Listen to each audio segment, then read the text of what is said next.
여호와 내 하나님이여, 내가 주께 피하오니 나를 쫓아오는 모든 자들에게서 나를 구원하여 내소서. 건전할 자가 없으며 그들이 사자같이 나를 찢고 뜯을까 하나이다.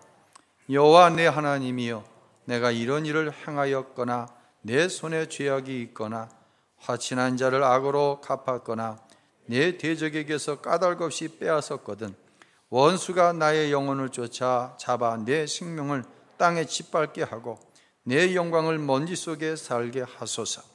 여호와여, 진노로 일어나사 내 대적들의 노를 막으시며 나를 위하여 깨소서. 주께서 심판을 명령하셨나이다. 민족들의 모임이 주를 두르게 하시고 그의 높은 자리에 돌아오소서. 여호와께서 만인에게 심판을 행하시오니 여호와여, 나의 의와 나의 성실함을 따라 나를 심판하소서. 아멘. 할렐루야.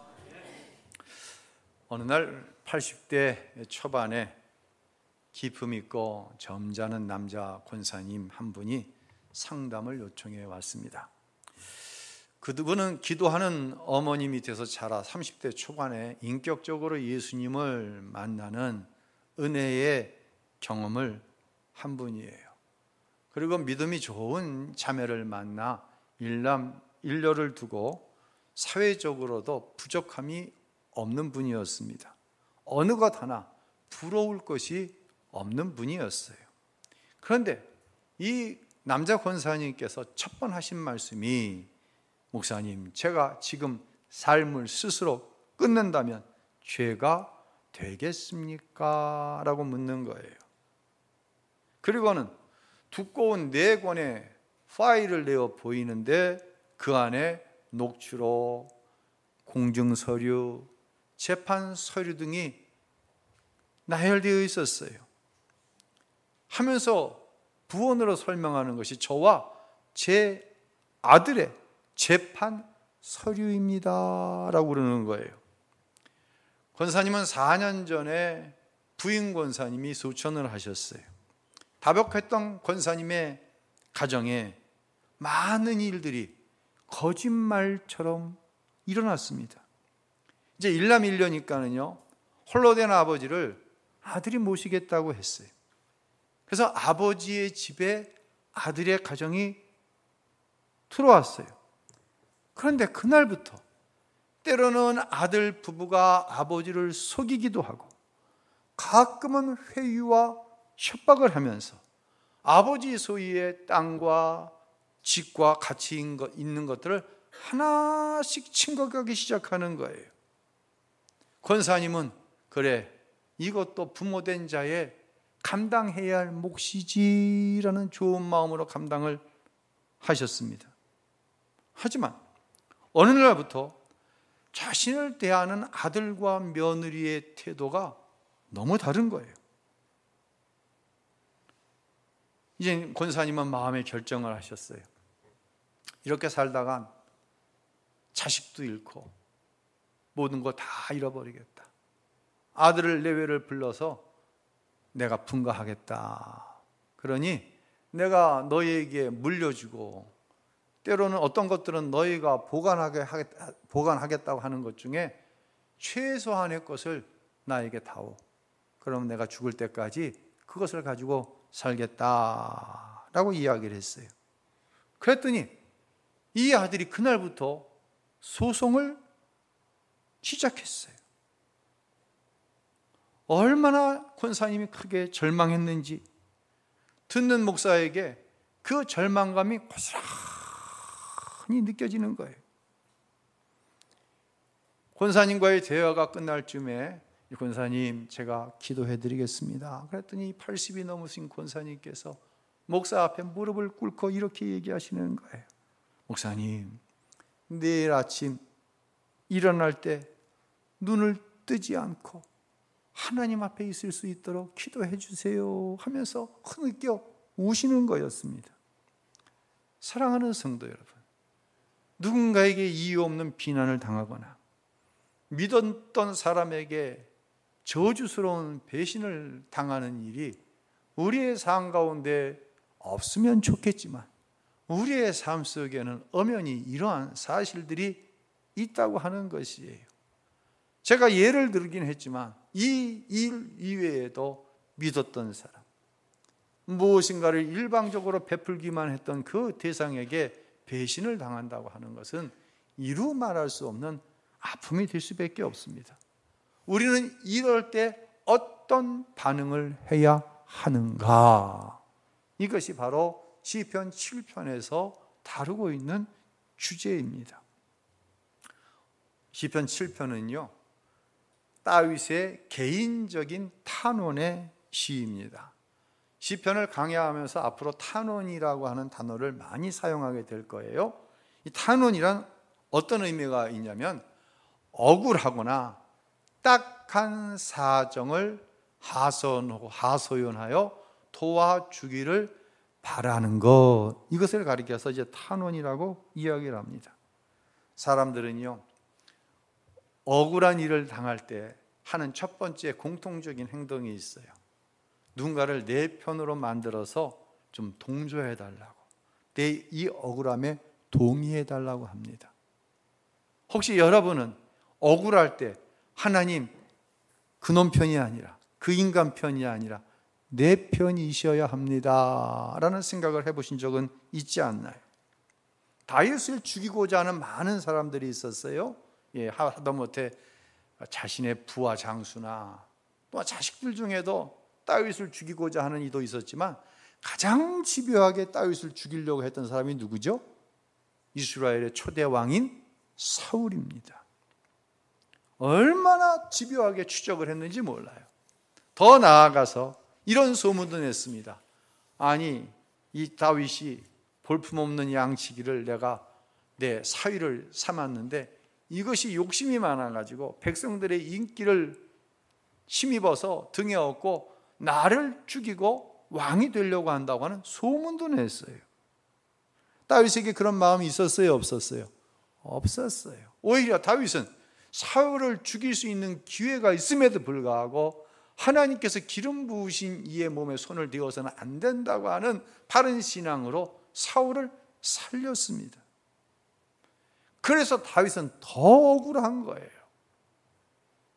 다시 말씀드립니다.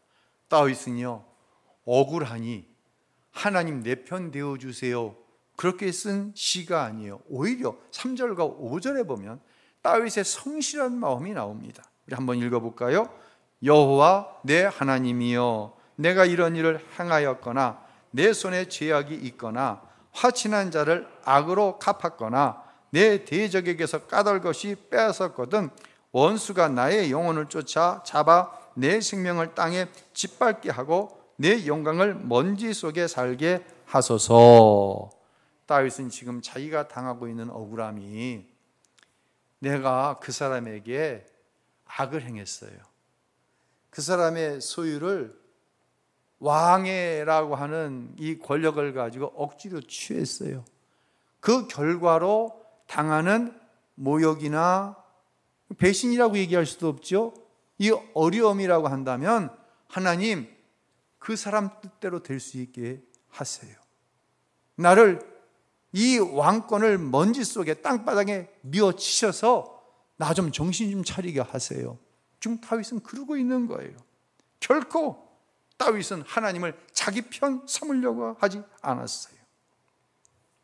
이게 중요한 이야기가 뭐냐면 참 이 시대가 어려운 것 같아요.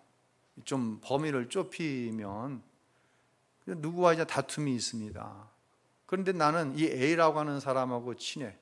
근데 B라고 하는 사람하고 다툼이 일어났는데 내가 친한 A가 틀리고 사실 내가 친하지 않은 B가 맞아. 그럼 편을 들기보다는 어떻게 해야 돼요? A에게 네가 틀리다, 네가 잘못했다. 그러니 B에게 용서를 구하고 화해해라. 이게 맞지 않아요? 이게 신앙의 유무를 떠나서 이게 맞는 것 아니겠습니까? 그런데 내가 친하면 무조건 그 사람 편이에요. 옳고 그름의 문제가 되지 않아요. 우리 장로님께서 정치의 혼탁함을 말씀하셨는데 정치를 한번 보세요. 옳고 그름에 있지 않아요. 누구 편이냐는 거예요. 어떤 당이냐는 거예요. 요즘에 우리 교사들이 참 많은 어려움을 당하고 있는 것을 국민들이 알지 못하고 있다고 하는 자책감이 많이 이 사회에 번져나가고 있습니다. 왜 이런 일이 일어나요? 내 자식이 잘못한 거예요. 잘못한 내 자식을 선생님이 꾸짖을 수도 있고 개인적으로 꾸짖을 수도 있지만 때로는 공개적으로 꾸짖을 수밖에 없는 상황일 수도 있어요. 그런데 내 자식 잘못한 것은 생각하지 않고 망신 줬다고 그것을 아동 학대로 신고를 하는 이 잘못된 제도, 이 잘못된 사회, 내 편이면 틀려도 맞다고 하는, 내 자식이면 내 가족이면 틀려도 맞다고 하는 이 잘못된 풍조가 이 사회를 어지럽히고 있는 거예요. 여러분, 하나님과의 관계가 이렇게 돼서는 안 된다는 이야기예요. 내가 잘못한 게 있으면 하나님 나를 심판하라는 얘기예요. 다윗은 성실했어요. 이것이 성숙한 모습이에요. 다윗은 오늘 본문 가운데 유독 이런 표현을 많이 써요. 하나님을 가리켜서 1절에 보면 여호와 내 하나님이여, 3절에도 여호와 내 하나님이여 라는 표현을 써요. 여러분, 이 표현은 절대로 내 하나님, 하나님 내 편이어야 돼, 이 의미가 아니라는 거예요. 6절엔 더 나아가서 이런 표현을 써요. 6절 한번 읽어볼까요? 여호와여 진노로 일어나사 내 대적들의 노를 막으시며 나를 위하여 깨서서 주께서 심판을 명령하셨나이다. 감히 죄 많은 인생이 나를 위하여 깨서서 하나님 나를 위해 깨어 계셔야지요. 지금 이런 의미거든요. 어떻게 죄 많은 인생이 하나님을 향해서 나를 위해서 깨어 계셔야 된다고 얘기할 수 있어요? 이건 다윗의 영적인 자신감이에요. 이건 교만과 다른 것이에요. 흔히 저도 기도할 때 이런 표현을 가끔 써요. 하나님 다 아시지요 라는 표현을 써요. 하나님 어떻게 해요? 다 아시지요. 반응이 없으니까 우리 함께 해봅시다. 하나님 다 아시지요. 뭘 안 되는 거예요 도대체 하나님이? 뭘 알기 원하세요 하나님께서? 내가 당하고 있는 고난, 그리고 지금 다윗으로 이야기하면 내가 당하고 있는 배신, 억울함 다 아시지요 라고 하는 표현이에요. 그러다 이런 생각을 해봤어요.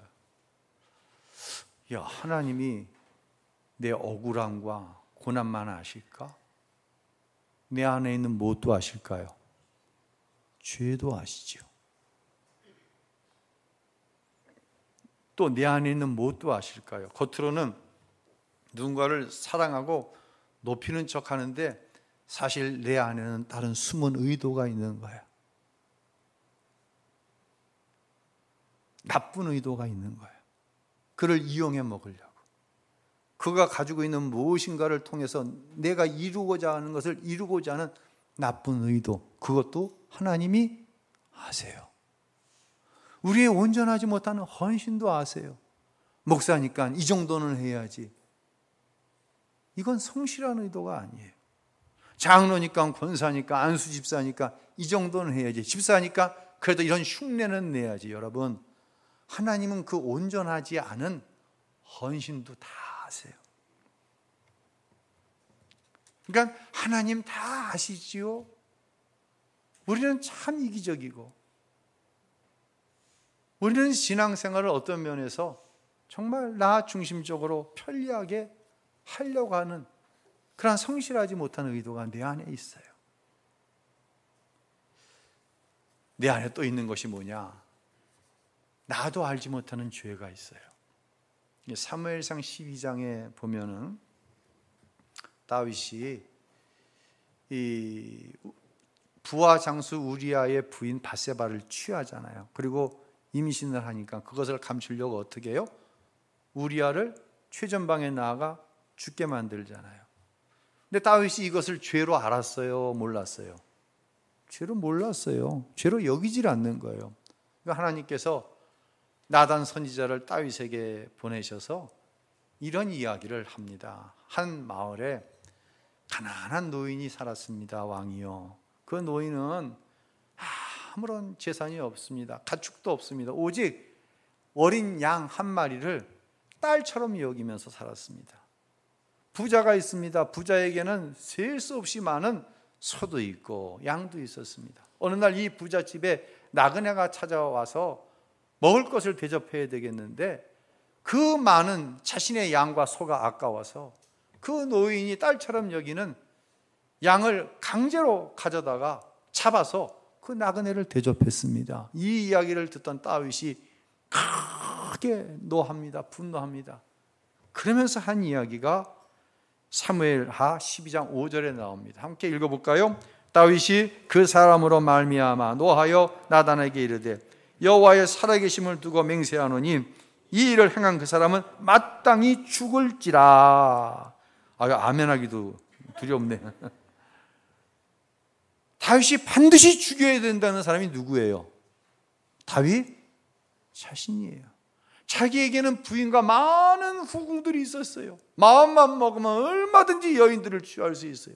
그런데 자기를 위하여서, 나라를 위해서 목숨을 걸고 싸우고 있는 충성스러운 우리아의 하나밖에 없는 부인 밧세바를 취한 것을 가리켜서 나단 선지자가 우회적으로 지적한 거예요.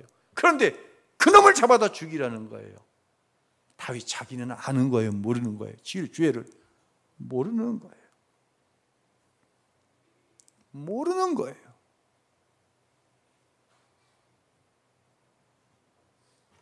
모르면 성실할 수가 없어요. 자, 이 성실이라고 하는 단어가 오늘 8절에 나와서 오늘 설교 제목이 나의 성실함을 따라 심판하소서. 8절 그대로 이제 제가 본문의 제목을 정해봤어요. 성실이라고 하는 뜻을 제가 국어사전에서 찾아봤더니 이래요. 온갖 힘을 다하려는 진실하고 거짓이 없는 마음의 상태가 바로 성실이에요. 진실한 거예요. 거짓이 없는 마음의 상태예요. 목회 중에 아주 어려운 신자가 있어요. 어렵다고 하는 참 저 사람을 대하는 게 참 어려워. 그런 신자가 있어요. 이 외부적으로 볼 때는 교회에서 행하는 헌신이나 태도가 아주 바라요. 그리고 세상에서의 삶도 거의 완벽해요. 그리고 교회 안에서나 세상에서도 평판이 아주 좋아요. 그런데 속 사람이 거듭나질 못했어요. 이런 사람 어려워요. 겉으로 드러나는 윤리적이고 도덕적이고 종교적인 형태가 완벽하기 때문에 뭐라고 이야기할 수 없을 뿐만 아니라 하나님의 말씀을 전하는데 받아들이질 않아요. 왜? 자기는 꽤 괜찮은 사람이거든. 스스로 생각할 때, 남이 생각할 때도. 제가 오래전 이제 부교육자로 있던 교회에는 남성 구역이 여성 구역 수만큼 많았어요. 그 남성 구역 가운데 대학교 교수, 그 교회는 대학 교수들이 많이 계셔서 교수와 사업하는 분, 이 전문인으로 이루어진 구역이 있었어요. 이 구역은 남성 구역 예배를 드릴 때 꼭 부부 동반으로 모여. 얼마나 멋져요. 좋은 차들을 타고 와서 구역 예배가 마쳐지면 좋은 음식을 먹고 자기들끼리 시간을 맞춰서 놀러도 다니고. 이렇게 보면 참 부러워요. 그런데 목사님은 그 구역이 어려워요. 이 어렵다는 표현 이해가 되시죠? 어려워요. 어느 날 큰 문제가 생겨서 구역이 풍비박산이 나는 사건이 벌어졌어요. 구역 안에 속해 있는 교수의 부인과 구역원인 남편이 눈이 맞아 바람이 난 거예요. 이 사실이 드러나 버린 거예요. 구역이 풍비박산이 나고 교회가 큰 어려움을 당했어요. 특별히 목사님이 목회적으로 큰 어려움을 당했어요. 다시 말씀드립니다. 항상 품위가 있어 보이고 점잖은데 속사람이 거듭나지 못한 거예요. 성경은 이런 상태를 향하여 디모데전서 3장 5절에 이렇게 말씀합니다. 읽겠습니다. 경건의 모양은 있으나 경건의 능력은 부인하니 이 같은 자들에게서 내가 돌아서라. 모양만 경건한 거예요. 속사람이 거듭나지 못했으니 경건의 능력은 나타나지 않는 거예요. 인간적으로 봤을 때 나이스예요. 그러나 그 어떤 하나님의 가르침도 거부하는 거예요. 자기 죄를 보지 못하면요, 자기 스스로가 꽤 괜찮은 사람이에요. 이건 성실함이 아니에요. 사람들이 훌륭한 사람, 믿음이 좋은 사람이라고 하는데 그 모든 것은 겉사람이에요. 정말 하나님이 다 아셔도 좋을 만큼 마음의 의도가 순결하고 정직한가, 이것이 바로 하나님 앞에서의 성실이에요. 자, 8절 한번 읽어보도록 하겠습니다. 여호와께서 만민에게 심판을 행하시오니 여호와여 나의 의와 나의 성실함을 따라 나를 심판하소서. 왜 다윗이 하나님을 가리켜서 내 하나님이라고, 하나님 나를 위하여 깨소서라고 자신 있게 이야기하는지 이 말씀에 드러나는 거예요. 나의 의와 나의 성실을 따라서 선과 악을, 누가 하나님 편에 속한 자고 누가 하나님 편에 속하지 못한 악인인지 하나님 분별해 달라는 거예요. 심판해 달라는 거예요. 이건 자신감이에요. 오늘 설교의 제목이에요. 그러기 위해서는요, 내가 모르는 죄 때문에 성실할 수 없어요. 의롭지 못해요. 그래서 우리가 항상 말씀을 들을 때 주의해야 될 것은 뭐냐면, 누구에게 주시는 말씀으로 들어야 된다. 누구에게 주시는 말씀? 또 같이 안 하니까 또 따라합니다. 나에게 주시는 말씀. 굉장히 중요한 이야기예요. 다른 사람에게 주는 말씀이 아니에요. 오늘 목사님 말씀이 꽤 괜찮았어. 그 적용은, 예화는 굉장히 감동적이었어. 여러분, 뭐가 남아요 도대체? 뭐가 남았어요? 씨앗 시대에서 뿌려져야 뿌리가 내려지고 싹이 나고 꽃이 피고 열매가 맺혀지잖아요. 꽤 괜찮았어요? 거북했어요? 감동적이었어요? 여러분, 이건 뿌려진 씨앗이 아니에요. 나에게 주시는 말씀으로 받아들일 때 목회 가운데 경험하는 것은 두 부류의 반응이 일어납니다. 첫 번째 부류, 부정적인 것부터 말씀드릴게요. 예배에 올 때마다 매일 야단 맞는 심정으로 예배 드리는 신자들이 있어요. 야, 목사님은 설교만 하시지, 말씀만, 성경만 전하면 되지, 꼭 나를 찝어서 말씀해. 그럼 내가 누구에게 이야기하겠어요? 여러분 찝어서 얘기하지. 누구에게 얘기했으면 좋겠어요? 강장로님한테 얘기할까요? 우리 교회는 강장로님이 없거든. 누구한테 그럼 얘기할까요? 누구에게 얘기해야 되겠어요? 여러분, 여러분의 담임 목사가 누구 들으라고 설교 준비했어요? 마귀 들으라고 설교 준비했어요? 지나가는 사람 들으라고 설교 준비했어요? 첫째는 담임 목사 나 자신 들으라고 하는 설교예요. 또 첫째는 여러분 들으라고 하는 말씀이에요. 근데 그 말씀이 왜 야단 맞는 말씀으로 들리는 줄 아세요? 내가 교회 올 적에는 평안을 얻으려고 왔지 야단 맞으려고 왔나? 이렇게 해서 실족하는 사람이 적지 않습니다. 대부분 교회를 떠나가는 사람들의 이유가 여기에 있는 걸 제가 잘 알아요. 그런데 이런 분들의 특징이 있어요. 디모데전서 1장 7절 읽겠습니다. 율법의 선생이 되려 하나 자기의 말하는 것이나 자기의 확증하는 것도 깨닫지 못하는도다. 율법의 선생, 누구 가르치기 좋아해요. 매사에 가르치려고 들어요. 그리고 무엇은 틀리고 무엇을 옳다고 비난하고 비판하는 것 좋아해요. 그런데 자기가 지금 말하고 있는 의도가 순수하지 못하다는 것을 인정하지 않아요. 이걸 보지 못하니까 성실할 수가 없는 거예요. 자기가 지금 말하고 있는 바가 얼마나 악해서 누군가의 인격을 깎아내리고 공동체를 분열시키는지를 몰라요. 절대로 몰라요. 여러분 잘 기억하세요. 교회는요, 평안 얻으려 오는 거 맞아요. 저는 설교 전에 이런 말씀을 거의 드리잖아요. 주님의 크신 은혜와 평강이 사랑하는 성도 여러분과 함께 하시기를 예수님의 이름으로 축원합니다. 습관적으로 이런 이야기를 하고 설교를 시작합니다. 평강 얻으려 오는 건 맞습니다. 그런데 속아서는 안 되는 게 있어요. 하나님의 평강은 죄와 어우러지질 않아요. 죄를 그대로 두고 말씀으로 이 죄를 싹 그럴듯하게 포장한 평강, 이 평안으로는 절대로 세상을 이길 수가 없어요. 세상을 이기지 못하는데 어떻게 하나님 주신 평안이 내 안에 있어요? 세상으로만 나아가면 포장된 것이 확 찢어져 버리고 죄가 그대로 드러나는데, 죄에 따라서 움직였는데 어떻게 하나님 주신 평안으로 우리가 세상을 승리할 수 있어요? 말 한마디 책임 못 지는 거예요. 얼굴 표정 하나 책임 못 지는 거예요. 그러면서 무슨 전도를 하겠어요?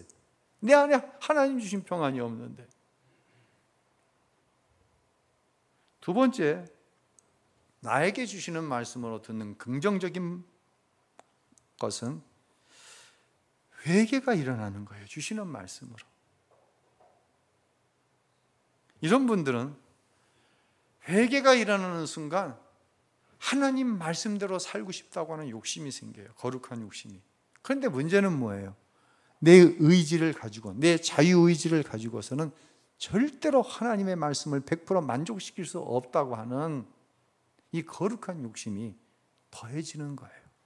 그때 누구를 바라보게 되는 거예요? 그때 십자가에서 내 죄를 대속하신 예수님을 보는 거예요. 그래서 그 십자가의 대속이 기쁨 소식, 내 인생의 가장 기쁨, 이 죄의 문제를 내 의지를 해결할 수 없지만 예수님이 십자가에서 내 죄를 담당하셨다고 하는 복음이 되어지는 거예요. 할렐루야. 그리고 성령의 인도하심을 구합니다. 성령님, 내 안에 계시죠? 나와 함께 하시죠? 내 의지로는 감당할 수 없어요. 성령님, 나 좀 도와주세요. 나를 인도해 주세요. 이것이 성도의 성실함이라고 하는 것이에요.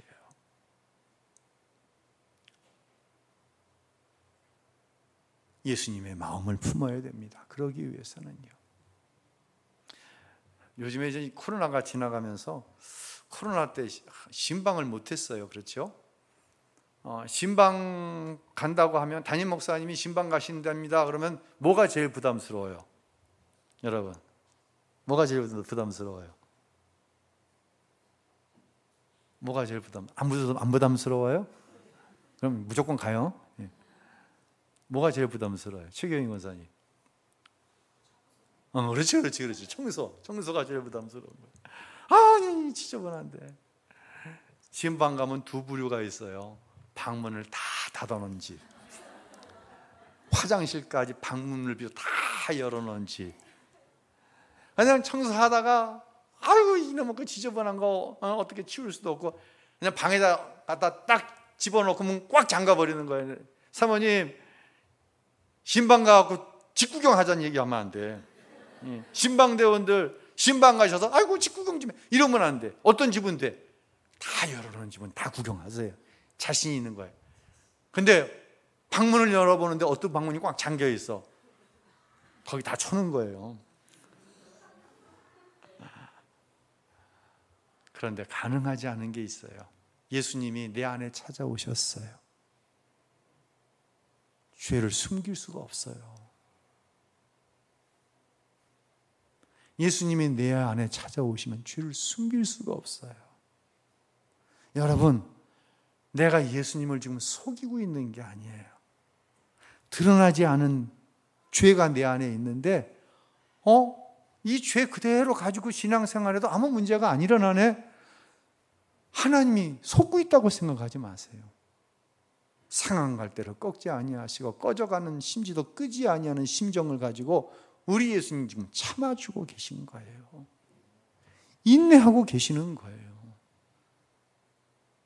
부분적인 헌신을 얘기했어요. 뭐 이러고도 목사할 수 있네. 이거 뭐 괜찮네. 이거 괜찮은 게 아니에요. 참아주고 계시는 거예요. 그 인내의 시간이 끝나는 순간이 와요. 누구를 위해서? 나를 위해서. 언제까지는 자식을 그대로 두는 거예요. 예. 자기가 알아서 하겠지. 그런데 죄가 자꾸만 커지네. 저러다 저놈 망하는데, 저 녀석 망하는데, 그럼 부모가 어떻게 손을 대는 거예요. 우리가 당하는 고난 가운데 그런 고난이 많이 있어요. 사랑하는 성도 여러분, 내 마음에 예수님이 오시면은요, 죄가 깨달아져요. 요한복음에서는 예수님을 빛으로 말씀하시잖아요. 빛이 내 어두운 심령, 죄로 물든 심령 가운데 오면 죄가 보이는 거예요. 아니면 죄가 예수의 이름으로 떠나가는 거예요. 죄가 미워져요. 그런데 문제는 뭐예요? 이 죄가 마음대로 안 되는 거예요. 그렇다고 예수님 모르게 처벌가 놓을 수도 없고. 다시 말씀드립니다. 이때 고백하는 것이 있어요. 오직 예수 그리스도의 십자가의 대속의 은혜로 말미암아. 할렐루야. 8절에서 다윗이 나의 의와 나의 성실함으로 나를 심판하소서. 여기서 나의 의는 무엇입니까? 바로 십자가의 대속의 의예요. 의는 믿음으로 말미암아 사느니라. 할렐루야. 바로 그 의를 이야기하고 있고, 죄가 미워지고 미운 죄가 나를 넘어뜨리는 것을 보는 거예요. 바울의 고백으로 의하면 오라 나는 곤고한 사람이다. 이 사망의 몸에서 누가 나를 건져낼 수 있을까? 이 탄식이 우리 안에 있는 거예요. 그 탄식 가운데 우리는 십자가를 보는 거예요. 이게 성도의 성실함이라고 하는 것이에요. 나를 하나님 판단하시되 지금 나를 억압하고 있는, 나를 어렵게 하고 있는 저 대적과 나를 판단해 주세요. 그런데 무엇으로 내가 판단받기로 원하냐면 내 의와 이와 같은 나의 성실함으로 판단하시기를 원합니다. 하나님 내 편 삼아달라는 게 아니에요. 내가 하나님 편에 서 있으니 십자가의 의가 내 의가 되어지고, 내가 감당하지 못하는 것을 정직하게 성령의 도우심을 간구하는 성실함이 내 안에 있는 이 나의 성실함으로 하나님 내 어려움을 심판하시고, 악인이 잘못된 것이면 악인을 물리쳐 주시고, 내가 잘못된 것이 있으면 내 왕권을 먼지 속에 처박아 주세요. 성실하게 하나님 앞에 간구하는 거예요. 이때 찾아오는 게 있어요. 이때 찾아오는 게 하나님의 축복이에요. 성실한 마음은 예수님께서 말씀하신 4가지 밭 가운데 바로 이 밭이 옥토의 밭인 거예요. 이 밭에 하나님 말씀이 심겨질 때 거기에서 믿음의 원리인 100배, 60배, 30배의 축복이 주어지는 줄로 믿으시기를 바랍니다. 결론을 빌립보서 2장 2절로 5절 말씀을 가지고 결론을 삼도록 하겠습니다. 읽겠습니다. 다툼이나 허용으로 하지 말고 겸손한 마음으로 각각 자기보다 남을 낮게 여기고 각각 자기 일을 돌볼 뿐더러 또한 각각 다른 사람들의 일을 돌보아 나의 기쁨을 충만하게 하라. 너희 안에 이 마음을 품으라. 곧 그리스도 예수의 마음이니. 할렐루야. 예수가 나의 의가 되고 나의 성실함이 있을 때 우리는 입술을 벌려 하나님을 향해 내 하나님, 내 하나님, 내 하나님, 나를 위해 깨서서 다윗처럼 담대하게 외치고 선포할 수 있는 것입니다. 한 주간 삶을 살아갈 때 우리에게도 이런 어려움이 옵니다. 이때 내 하나님, 내 하나님, 나를 위해 깨소서. 내 의와 내 성실함으로 내 삶을 심판하여 주시옵소서. 자신 있게 선포할 수 있는 사랑하는 모든 성도 여러분들이 되시기를 예수님의 이름으로 축원합니다.